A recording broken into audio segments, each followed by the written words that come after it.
बारामती शहर पोलीस स्टेशनमध्ये अब्दुल मौलाना हलीम शेख या व्यक्तीवरती 23/5/2026 रोजी गंभीर गुन्हा दाखल झाला होता।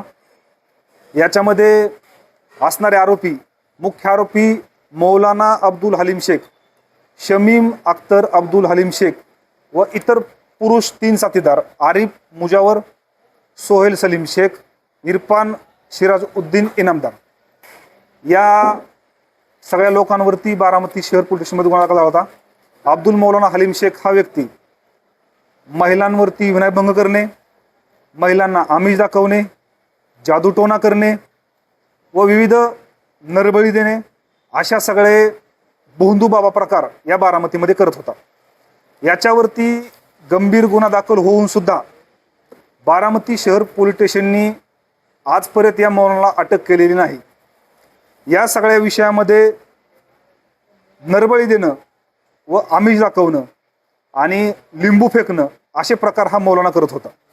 या मौलानावरती याच्या आधी तो उत्कर्षनगर या ठिकाणी राहत होता।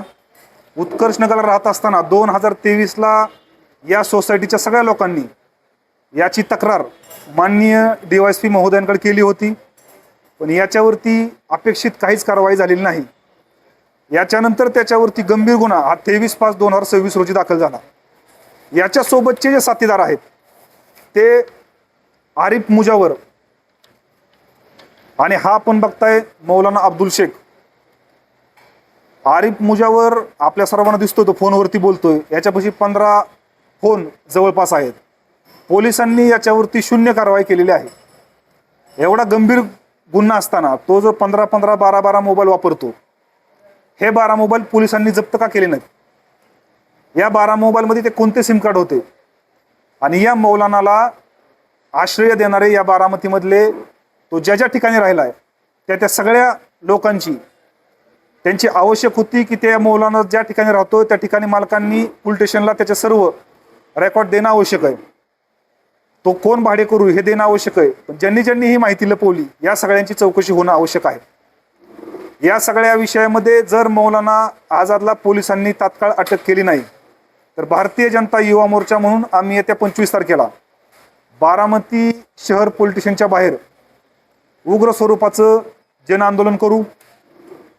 या सगळ्या विषयामध्ये एका महिलेनं फिर्याद दिली या सगळ्या विषयात, तरी सुद्धा मौलानाला अटक नाही। त्याच्यामुळे पोलिसांनी हा विषय गांभीर्यानं घ्यावा आणि तात्काळ मौलानाला अटक करावी ही मागणी आज आम्ही या पत्रकार परिषदेमधून करत आहोत। मौलानाचे इतरही तक्रारदार 4 ते 5 पोलीस स्टेशनमध्ये आलेले आहेत, त्यांच्या तपास टिकणे झालेले आहेत, मात्र त्यामध्ये अद्यापही गुन्हा दाखल करण्यात आलेला नाही। याचा आम्ही फॉलोअप घेऊ, अजून मी काय ते पाहिलं नाही। पण हा मौलाना ज्या वेळेस बारामतीला तो येतो, ज्याच्याकडे फिरायला पैसे नाहीत आणि तो आत्ता एवढी कोट्यावधीची माया जमावतो, हा कोणत्या दर्ग्यामध्ये राहत होता, हा कोणत्या वस्तीमध्ये राहत होता, हा कोणत्या फ्लॅटमध्ये राहत होता, या सगळ्याची तात्काळ चौकशी करणं आवश्यक आहे। खरं तर हा मौलाना परप्रांतीय आहे, त्याचं लोकेशन पोलीस तपासामध्ये वेगवेगळ्या ठिकाणचं सापडलंय। तो 6,000 रुपयांनी या ठिकाणी काम करायचा। आता सध्याचं परिस्थिती बघितली तर जवळपास 4 ते 5 कोटीच्या आसपास प्रॉपर्टी मौलानाची बारामतीमध्ये आहे।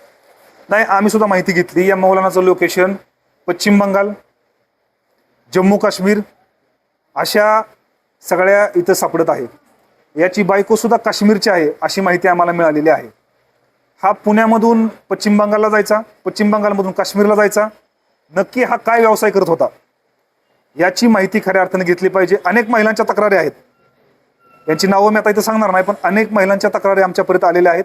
त्याची माहिती सुद्धा आम्ही पोलिसांना दिली आहे आणि पोलिसांना आम्ही विनंती केली होती की याचे सगळे साथीदार जोपर्यंत अटक होत नाहीत तोपर्यंत त्यांना सोडता कामा नये। पण पोलिसांनी काही लोकांना केवळ पत्र देऊन बाहेर सोडलेलं आहे। त्याच्यामध्ये त्यांनी असं नमूद केलंय की ते पोलिसांना सहकार्य करतील, तपासामध्ये सहकार्य करतील, पण ते सगळे बाहेर असणारे लोक या ज्या फिर्यादी आहेत या महिलेवरती हस्तेपरास्ते दबाव आणण्याचा प्रयत्न करतात। याची सुद्धा गंभीर दखल पोलिसांनी घेणं आवश्यक आहे आणि या महिलेला संरक्षण देणं आवश्यक आहे। या सगळ्या प्रकरणामध्ये काही राजकीय पक्षाच्या संबंधित एक आरोपी आहे, त्या आरोपी संदर्भात खरं तर तुमची काय भूमिका असणार आहे?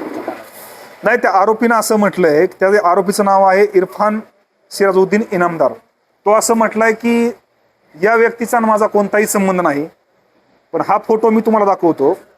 हा फोटो या इरफानचा आहे आणि तो आत्ताचा फोटो एवढ्या 10 ते 12 दिवसामधला फोटो आहे.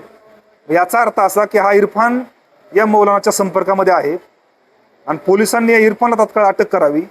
हा इरफान कोणत्या तरी एका ट्रस्टचा सदस्य आहे आणि त्याला कोणता तरी वरदहस्त आहे म्हणून याला पोलीस अटक करत नाहीत का असा संशय आमच्या मनामध्ये आहे.